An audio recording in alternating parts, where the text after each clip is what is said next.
So today, right, it's kind of like a two-pronged thing, but it's exactly the same problem at the end of the day. I've got two lists. The first one is, pretty much duality. Yeah. Up, down, left, right, hot, cold, quiet, loud, all that stuff. Silence and noise, all of those opposites. And the reason why I wanted to talk about that is because basically there is a whole pile of BS going on out there on the internet, especially on Pinterest. I've noticed is a particular offender at the moment. During the summer, right, it was Facebook, but it's mostly Instagram and Pinterest who are hosting this kind of BS at the moment. And what this rubbish is effectively saying to you is this whole good vibes only stuff. It is so wrong to even assume that we should aim for that. Yeah, we shouldn't even aim for good vibes only, because without emotional pain, you don't even know what the good times are. So there's people out there who've had a lot of pain in their lives and they can't seem to move on from it.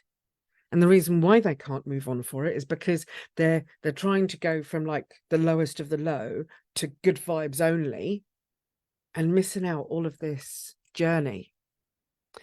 It also encourages, which is another thing I think is very, very wrong for anything in the sorry, I'm going to turn my phone off.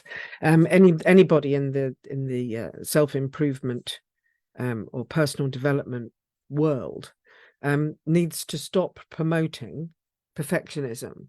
Yeah, seriously, we need to stop doing it, because it's unrealistic, and it's hurtful and it's harmful to teach people who are in need of guidance how to do nothing more expert than lift up the corner of the rug and brush all your problems underneath it. Yeah, because the people pleasers out there, who are my people pleasers, people out there who are in trauma response, if they're told that they don't have to deal with any of that, they can just bypass the whole problem and sweep it under the carpet and ignore it and pretend it's not there, right? If they're told it, they believe it's possible. I did for a long time. I signed up to every diet plan going. I signed up to every new shiny object bit of personal development out there.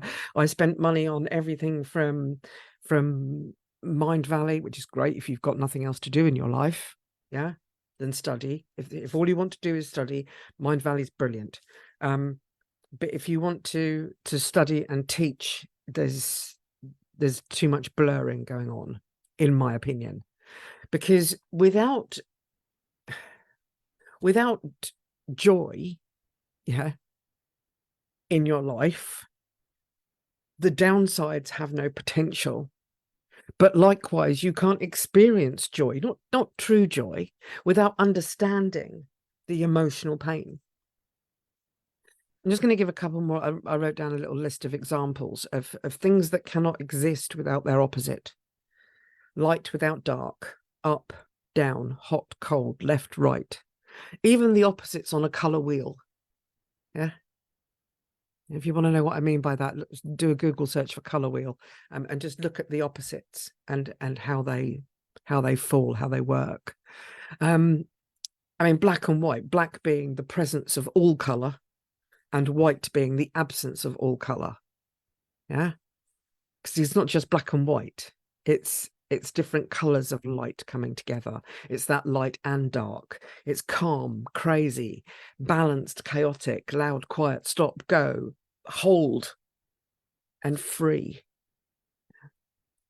Stillness, physical and mental thought stillness, and movement, whether that is movement of your body or movement of your mind or movement of stuff, work, rest, sweet, salty, straight, curved, clear, blurred, truth and a lie, rough and smooth, happy and sad. And I haven't named any one of these things first or second because they are more preferable. Because balanced and chaotic is just exactly the same opposite as chaotic and balanced. Yeah. The difference between straight and curved and straight is exactly the same, because they're polar opposites. And that's the point of this training, is that you can't be all one and none of the other. I'm going to give you a couple of examples of this in a bit, but what you need to understand when you're going on these kind of personal development journeys is that the time you need, just noticed I'm not recording, never mind, the time you need to build structure and to appreciate and feel your emotions, yeah, you need time to do that. You need time and you need structure. And this is so that you can teach your body that it's safe to feel. Safety. The only way to get out of danger is to aim for safety and make a journey of that progress. Yeah. Consciously feeling your emotions and our body's sensations, what our body says to us. Everything from those butterflies when you feel a bit nervous to pain sensations when you touch something hot. Yeah. All of that allows you to expand your own window of tolerance. And depending on the visual you use to explain visual window of tolerance, it's either up or down or like a square getting bigger. In one-to-one and small groups, I lead an exercise with my clients, which is one of those exercises which I've tried to name, but it's not really that possible. It's kind of like observing from 30,000 feet. or observing like a Polaroid picture that you hold in your hand, yeah, or a printed out photograph, or even a photograph on the screen of your phone, yeah.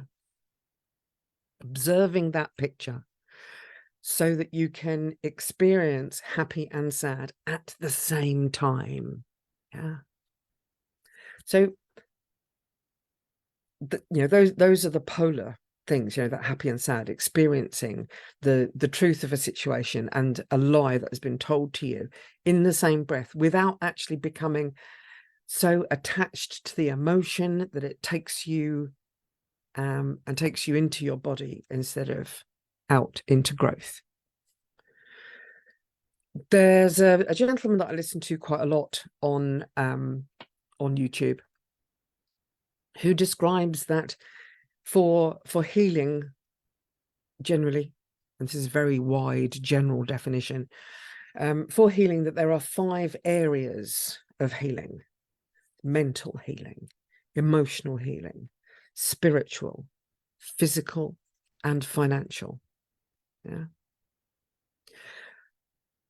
But there's also this way of processing grief that really applies to all of those things, because when you're healing mentally and emotionally and spiritually, those 3 for sure, each one of those processes of healing goes through certain stages that people will talk about when they're talking about grief. Those stages in particular are denial, anger, bargaining, depression, and acceptance. And in between depression and acceptance, yeah, that's where forgiveness goes. So if you're healing abuse, whether it's mental abuse, emotional abuse, physical abuse, whether you are being prejudiced against because of your faith or the color of your skin, yeah, all of the processes that go on behind healing those areas are going to go through the denial, that thing just didn't happen. Yeah. Then there's the how dare that thing happen. Yeah. Then there's maybe if I'm a good girl, it'll never happen again. Those kind of bargaining. But when you drop into that depression, that depression part of healing is literally the doorstep to walk through the door to acceptance of the situation, because it's not until you've accepted the reality of your moment, yeah, forget the happy and sad, right? You're on your way from one to the other. And say you're on your way from being in that abusive situation to being free, that the depression is literally the doorstep, forgiveness is the doorway, and acceptance is on the other side of it, where you accept that a mistake has been made, either by you or by someone else. And once you can forgive the person, not the action, especially when it comes to abuse, when you can forgive that person, the thing that's happened, you can then go across that bridge or through that doorway, through that moment of forgiveness, right into acceptance. So how does all of this processing help? Well, it provides proof to your nervous system. Welcome, Emma, by the way. The replay will be up as soon as I finish talking, if you want to come back to the beginning. How does this help? Well, it provides proof to your nervous system that there is safety in experiencing the emotions on your way from cold to hot, sad to happy, abused to free. Yeah.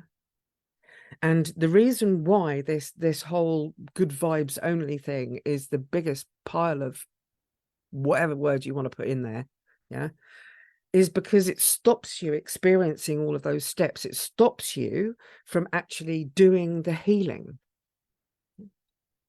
It makes you think, okay, that none of that happened. That's all la la la la la la la. I can't hear you. Yeah.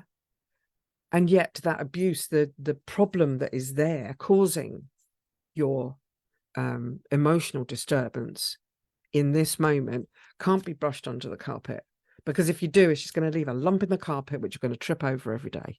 It's the way I describe it to people. When you can safely experience emotions by allowing your body to do it on its own, by using, say, breath work or meditation, one feeling can kind of transmute itself into the opposite feeling through a process that your body goes through.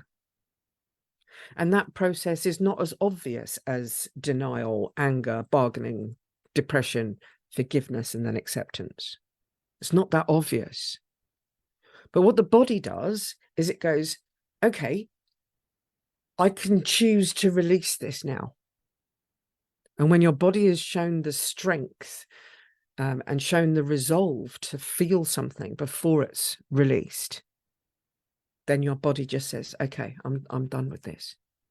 And this can happen with weight. If you're holding on to weight on your body, once your mental, emotional, spiritual, physical healing has happened, yeah, your body just goes, oh, okay, I don't need to hold on to that anymore.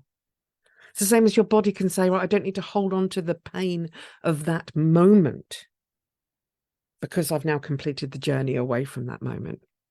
Yeah. And at the same time as recalling that past moment and recalling past experience, this exercise can do a whole pile of things, right? It can allow you, as the adult human that you are, to reconcile the confusing feelings that you've had and denied and felt angry about and tried to bargain with, and all of those things, yeah, all of that complexity, all of that rethinking and overthinking and twirling it around in your mind. It can reconcile all of that into a simple, calm reality.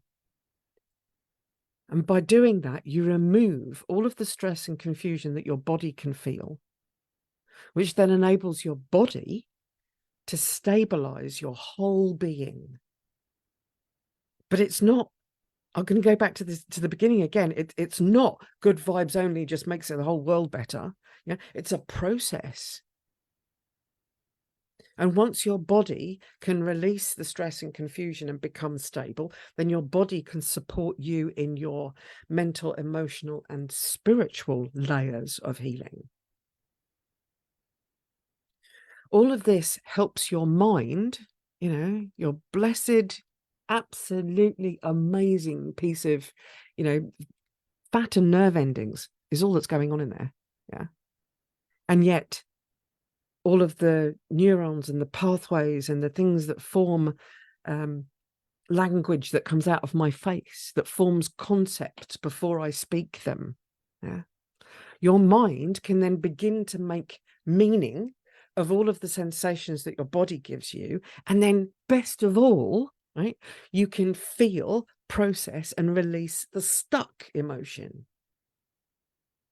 Do you see how all of this kind of makes sense? And now that I'm explaining it to you, it's like, well, why the heck would Good Vibes only work? Yeah. It doesn't. And that's why I got so flipping annoyed about it, because the more of it I see, when I'm doing my work, when I'm putting content out, yeah, I see these people saying, just take a deep breath and let it all go. Yeah. No. You let it all go, right? And what happens is that it goes temporarily, but because you haven't actually dealt with it, it's just like a boomerang, just turns around and comes back. The only way to release the abuse, the struggles, the pain that you're holding on to is to process them, feel them, process them, and release them. Yeah. And you can only do that with your body on your side.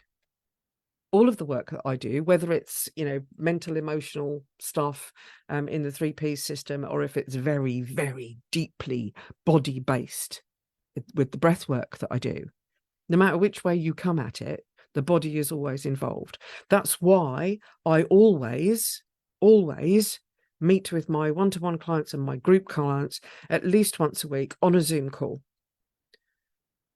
so that my eyes see their eyes, my body can connect to their body, and this somatic coaching becomes kind of, it goes beyond my understanding, because I don't understand how I can feel in my body the same sensations that my client is feeling.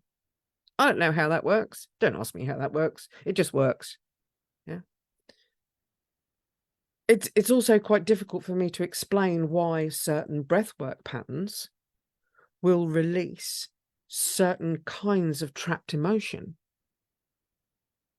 Sometimes I'll do a breathwork session with someone, and it's 2 days later when they suddenly find themselves in floods of tears in the shower, letting it all go. Because it takes a little bit of time for the body to trust the mind that it's safe. Because when this stuff all gets caught up in your body and you don't deal with it, the biggest problem, in my opinion, and thing is, it is my opinion because it's my truth, it's my my life experience. Yeah.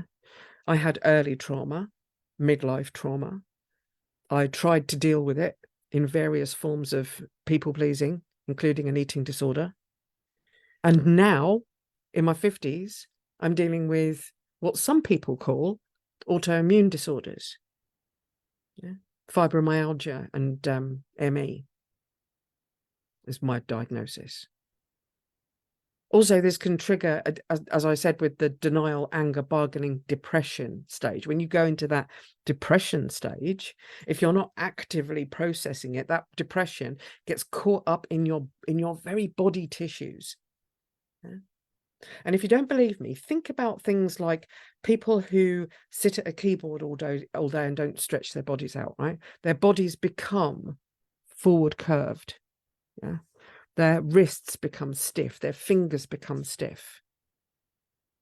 Now, if working in a particular physical way can have a physical effect on your body, it is completely logical that behaving in a cut off,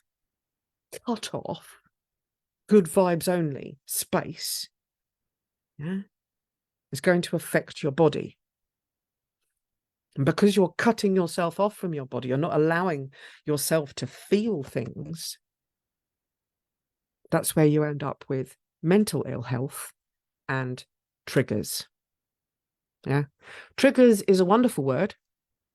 And it is my intention. I know we're only on Thursday, but it is my intention for me to work over the weekend on content next week relating specifically to triggers, what they are and why you shouldn't avoid them, basically. But obviously those two very quick sentences need some thinking about to get them into a week's worth of written content and then a workshop on Thursday. But that's my intention for next week, is to talk about triggers, what they are, why you need them, why you shouldn't avoid them. Is that the same thing? Needing them and not avoiding them? I'll figure it out. Don't panic. I will figure it out. I've got a couple of minutes. Yeah, I've got sort of 3 or 4 minutes. If you've got any questions live, Emma, do you have any questions live? You're muted, my love. Let me press the unmute button. There we go. There she is. Do you have any questions live, my love? I was just having a think, but no, not a formulated one. That okay. Well, you know what to do with them. Drop them in the Facebook group underneath the video when it pops up. And I will keep an eye out there for anything. And if it's something you want to send me personally, by all means, drop it into my inbox. Thanks, Tanya. Okay, so for now, that's everything from this little workshop. I've now got to figure out how to download it off of Facebook so that I can put it somewhere else. Normally I record it, so I have the files, but I totally forgot to record it today. I think it was surprising because Zoom actually allowed me to go live in the Facebook group straight from Zoom. Yeah, doesn't always let me do that. It has been a bit awkward the last couple of weeks in terms of not letting me do that. Talking of which, I'm just going to have a quick look to see if there are any questions already in the comments. No, there are not. Okay, that'll be it then. I've got to head off to another little thing that I'm doing in a little while, doing another workshop at 6 o'clock with a completely different hat on. This is as a mindset coach to a bunch of businessmen and women.